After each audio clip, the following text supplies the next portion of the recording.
Alright folks, it's time for a 224 Valkyrie hype video. We can finally start to get properly excited because the very last piece of the puzzle that I was waiting for, which was dies, came in the mail today. I've got everything I need to get started, except for decent weather. It's been raining like crazy. My 100-yard range, I have to cross a creek to get over to my target. Right now, I would need chest waders.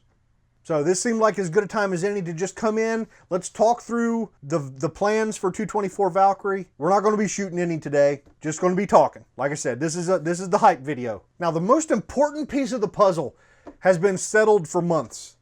White Oak Armament got in touch with me months ago to see if I would test something for them. It ended up being a 224 Valkyrie barrel. Listen, as soon as I knew they were going to be in this market, it was always going to be a White Oak Armament barrel. Whether they wanted to send me one or whether I bought one, this is always the way we were going. And to understand why that would be, all you have to do is go over and look at my 223 series. Just scroll through those videos. You go back a year or so, and I was beating my head against the wall, shooting crappy barrels, shooting crappy groups. You guys finally talked me into buying a White Oak Armament barrel, and it's been an amazing shooter. And I think a bunch more of you guys have followed that path and gone with White Oak Armament barrels yourself, and I'm hearing nothing but good things. So we are a White Oak Armament channel around here. If they make something that we're interested in, that's what we're going to be shooting, as long as we continue to have good experiences. I can't wait to see how their 224 Valkyrie barrel is going to shoot. I think it's going to be pretty sweet. They're still adding options to their site. They've got 18, 20, and 24-inch barrel options up right now, and I think more are going to be coming. This was an incredibly difficult decision on barrel length, and I think I probably drove them a little bit crazy because I kind of kept going back and forth, and I couldn't make up my mind on which way I wanted to go.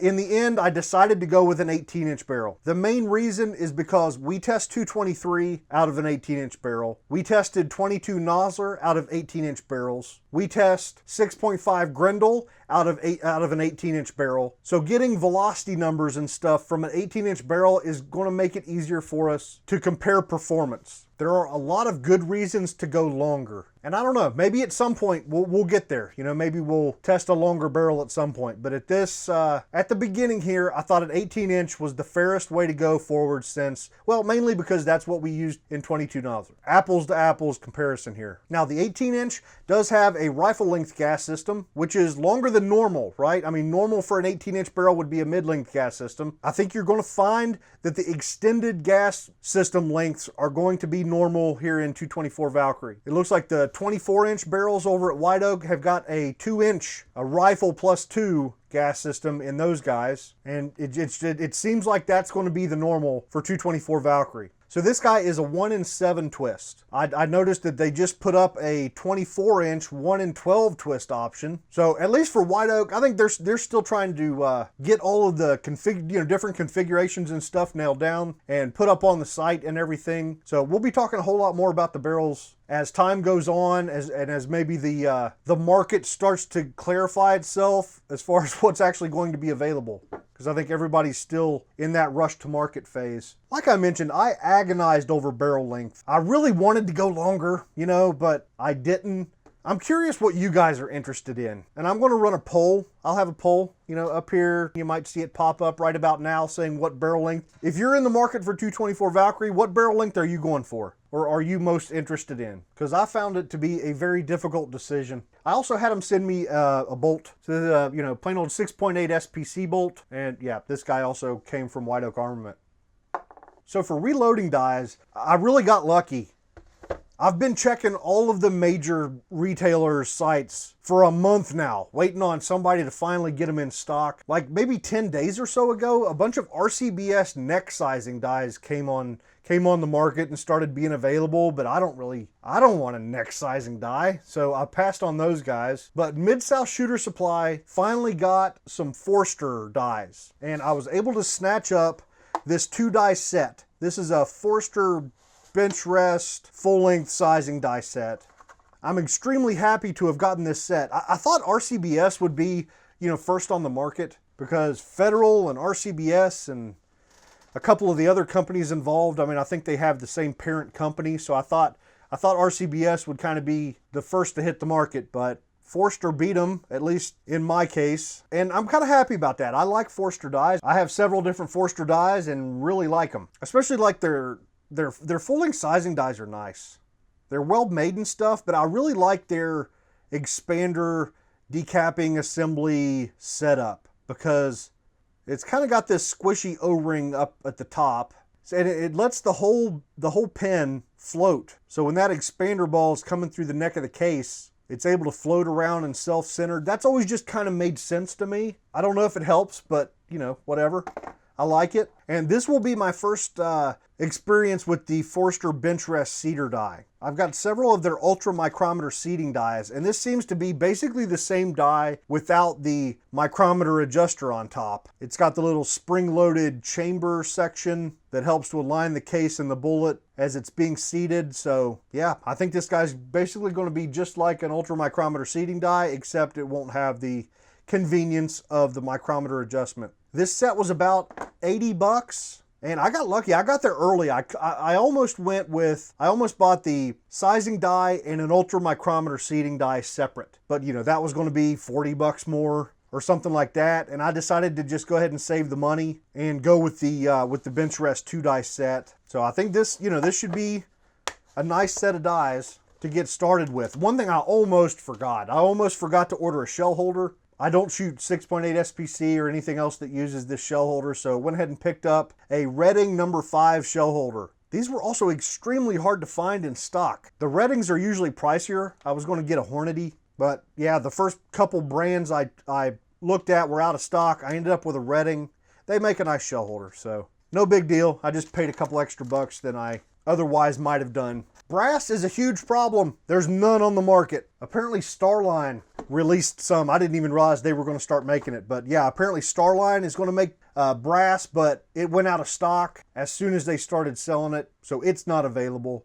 The only way I knew to get brass was to buy factory ammo. So I decided to go ahead and get all 4 of the options that Federal is offering. The first, and I think, you know, the one that everybody's excited about the performance of, is the gold medal Sierra Match King with the 90 grain Sierra Match King. When you hear people talking about the performance of this cartridge, this is generally the ammo they seem to be talking about. 2,700 feet per second at the muzzle. Pretty sure that's a 24-inch barrel. So I'm interested to see, you know, our 18-inch barrel, what sort of numbers we're going to get from this ammo and what sort of numbers we're going to be able to reach with our hand loads. So I only picked up 1 box of the gold medal Sierra Match King ammo. Hopefully that's enough to characterize its performance. The next is the Fusion. This is the 90 grain soft point, right? This is apparently the ammo that's going to turn this cartridge into a deer hunting round. Velocity on this guy is also 2,700 feet per second, probably from a 24-inch barrel. Can't wait to see how this stuff does out of our 18. The problem with this one, I mean, at this point, this bullet, I don't think it's available to us as hand loaders. If there's a bullet out there that you know of that's going to let us duplicate the performance of this stuff, let me know, because I'm not aware of it. Hopefully if this cartridge gets popular, you know, maybe it'll open up the market and some of the bullet manufacturers will start releasing some heavy, expanding 22 caliber bullets. That would certainly be nice. But this stuff, it's also kind of expensive. I only bought 1 box of it. The next one is the varmint hunting round. This is the Nosler ballistic tip varmint. Coyotes, groundhogs, prairie dogs, seems to be what this stuff is all about. It's got the 60 grain Nosler ballistic tip. And this stuff, for some reason, is in nickel-plated brass. Let's see what the velocity is on this stuff. 3,300 feet per second. Now, this is a load. We should be able to duplicate this, hopefully, and we will certainly plan to do that. And last up is what I bought a bunch of. I bought 7 boxes of this 75 grain total metal jacket, American Eagle. This is the Plinken ammo for this cartridge. This is the stuff you can get for $10, $11, $12 a box. Appears to be a 75 grain full metal jacket. Let's see what the numbers are. 3,000 feet per second is what they show as muzzle velocity.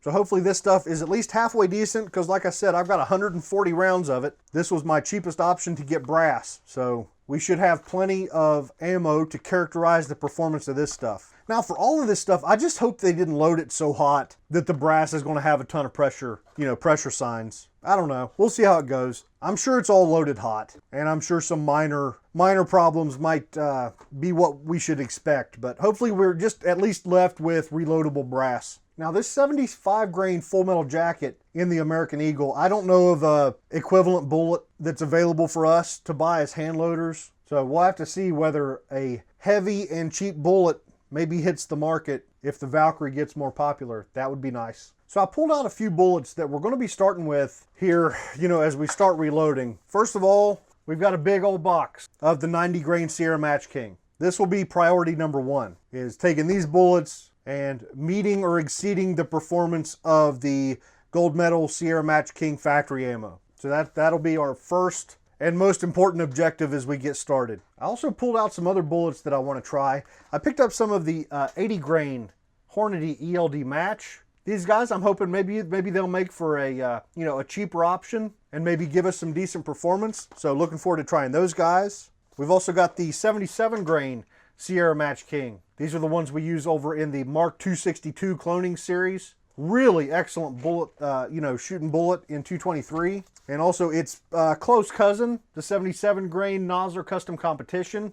The 73 grain Hornady ELD Match. This bullet has shot well for us in 223, so looking forward to that guy. It's reasonably priced. Same thing with the 75 grain Hornady Boattail Hollow Point. And also my old favorite, the 69 grain Sierra Match King. We'll probably be seeing how these guys shoot. So no shortage of bullets. I also want to add in the 60 grain Nosler ballistic tip, which I don't have on hand right now, but we're definitely going to get to that. I want to try and duplicate the performance of the varmint ammo from Federal. So that'll be quite enough to get started with. Now, some really good news is that Alliant has released some load data. You remember how I said Federal and RCBS were part of the same company? Well, Alliant is in that same group, the Vista Outdoor group. So they might as well all be the same company. So it's no surprise that they released load data for these four powders. Power Pro 2000 MR is the slowest burning powder that they tested. It gives the best velocities. They show 2,763 feet per second with the 90 grain Sierra. Once again, 24-inch barrel, so we're going to lag behind that a little ways, but we're going to test a lot with Power Pro 2000 MR. They also gave data for Reloader 15, Power Pro Varmint, and AR Comp. So 2 extruded powders, 2 ball powders, and these are some of my favorite powders. So I'm all about this. We're going to be shooting them all and seeing how they perform. We'll have to see who else gets off their butt and gives us some load data, but a couple more options that I know I'll be trying. Hodgdon CFE 223 should be pretty close. Some Accurate 2520, maybe some Hodgdon H414.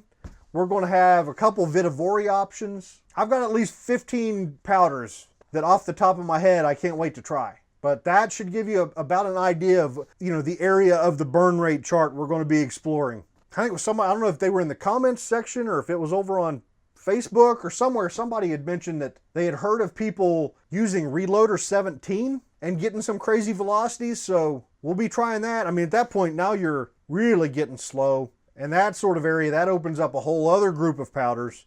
So we'll be playing around, seeing just how slow a burning powder we can use, just how much powder we can cram into a case, and just what sort of crazy velocities we might be able to see. So as far as the remaining parts of the gun go, it's going to be stuff you've seen before. Standard BCM upper receiver, BCM KMR 15. Yep, 15-inch handguard should be just about the right length for this guy. I've got a Silencer Co. flash hider that I'll be putting on there so that we can quickly and easily attach and detach the suppressor.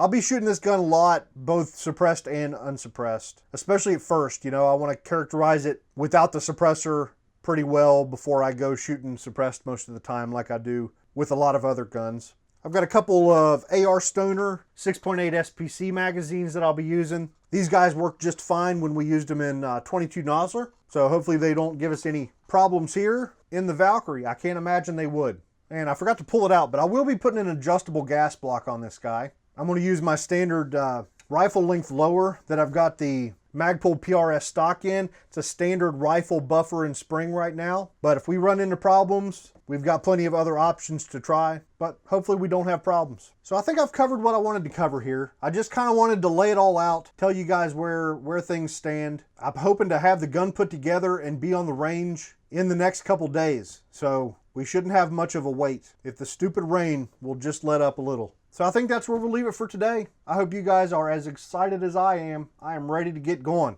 So see you next time.